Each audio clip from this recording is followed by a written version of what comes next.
that is communication time that you could be utilising to communicate to me.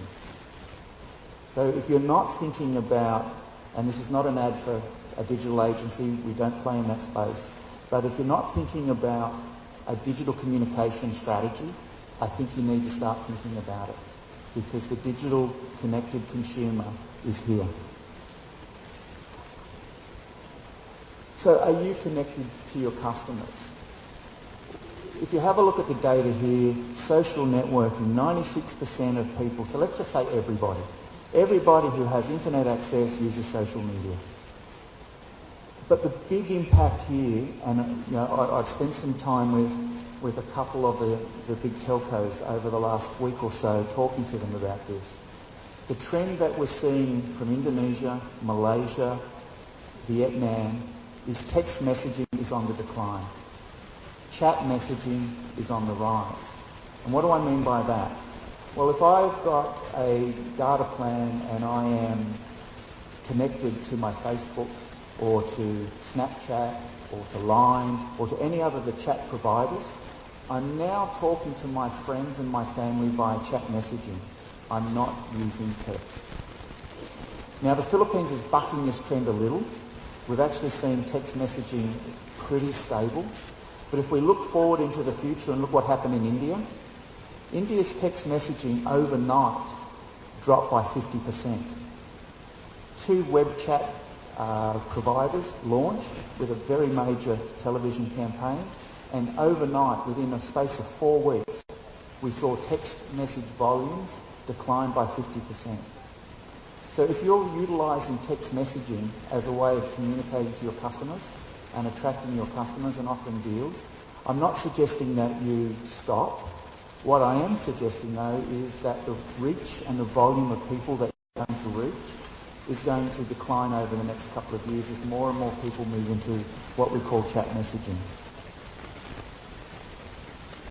Another phenomenon that we're observing is we don't like doing things just one at a time, particularly when we're sitting in front of the TV. So fortunately, hopefully we don't have any TV broadcasters in the audience today. But we do know that when people sit down to watch their television, a lot of them are using the mobile phone, a lot of them are using the tablet, a lot of them are using their computer. We're multitasking.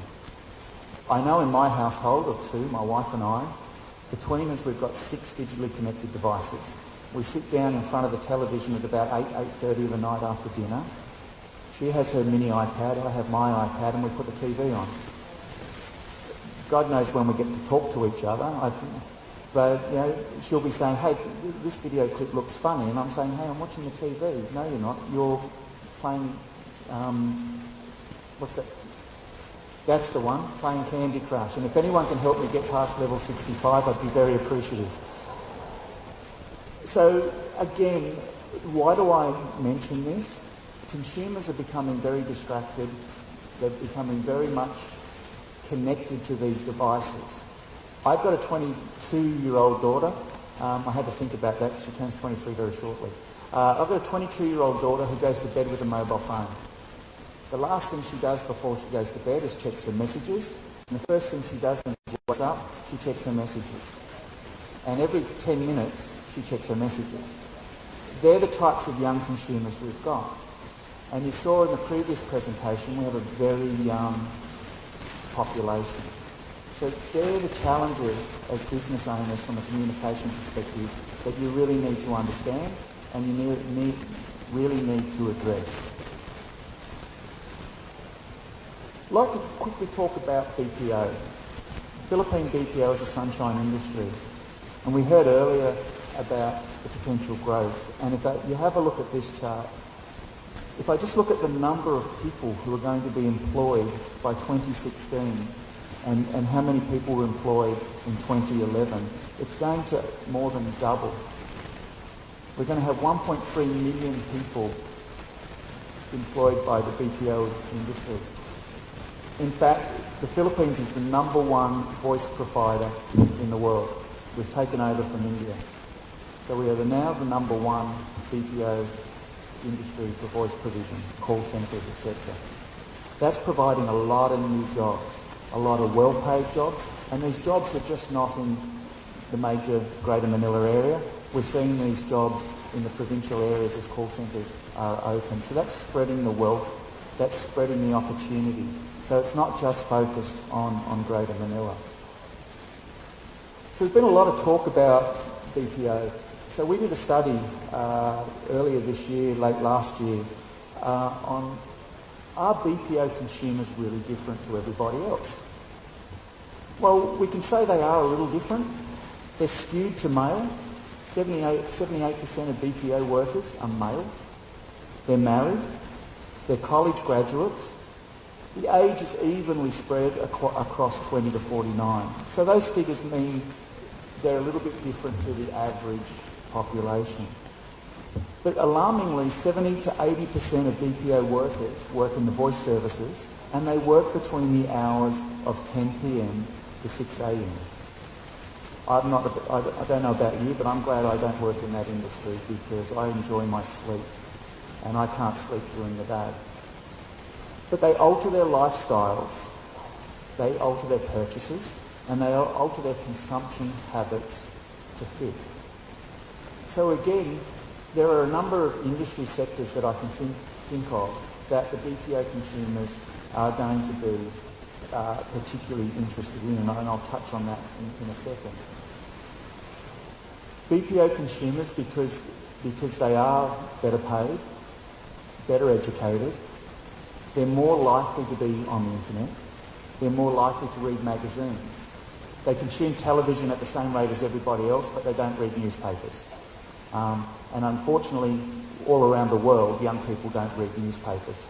So when you've got a very young population that we have here, it makes it a very tough industry for newspapers. More importantly, they're more likely to own gadgets. 42% own digital cameras. Why do they own digital cameras? Well, they love taking photos and putting them on Facebook. However, we are starting to see digital cameras start to take a little bit of a hit, particularly the point and shoots. The Samsungs and the iPhones are really starting to crowd that space. But digital cameras, smartphones, iPods, laptops. Why is that important? Because as we get more, we're about to get almost twice as many BPO workers. They're going to buy these types of products and they're going to be connected. So where do these consumers tend to hang out? Fast food outlets. So for those franchisees who own fast food outlets, a lot of your customers are BPO consumers. Why? Because when I'm knocking off at 6 a.m, I want a breakfast. So I'm going to come to your outlet for breakfast. If I'm starting work at 10 p.m, I'm most probably going to come to your outlet before I start work to fuel up. Convenience stores, 60% of them have been to a convenience store within the last month. Why convenience stores? I think there's a little thing about BPO and convenience stores that I've noticed, that everywhere there's a BPO, there's a convenience store. A smart move. Because they want to get their drinks, their snacks, and things like that. And if we look at the categories that they over-purchase in compared to the average, energy drinks, well, if I work from 10 at night to 6 a.m. in the morning, I'd want to have a lot of energy drinks too. R2D fruit juice, alcohol, they're more likely to drink alcohol, twice more likely to drink alcohol than the average person. Very much into vitamins, headache remedies, so obviously working those hours take a little bit of a toll on the body, and chocolate and hard candies. And if I look at those categories, they're all strong categories for convenience outlets. So let me hit my last topic. It's a very new topic for us. We've been doing some work in this space now for the last couple of years. It's what we're calling premiumisation. And what we've been doing is looking at developing markets that are further down the growth curve, like India and China, and having a look at what segment their premium product is and how is it growing. So if I look at China, which is the first one, 31% of products bought we classified as premium, and it's growing at 39%. In India, it's only 23% premium, but it's growing at 49%. Now, the real surprising thing to us was that in Southeast Asia, there is quite a big premium sector at 24%. But what's alarming is it's only growing at 18%. So it's half the growth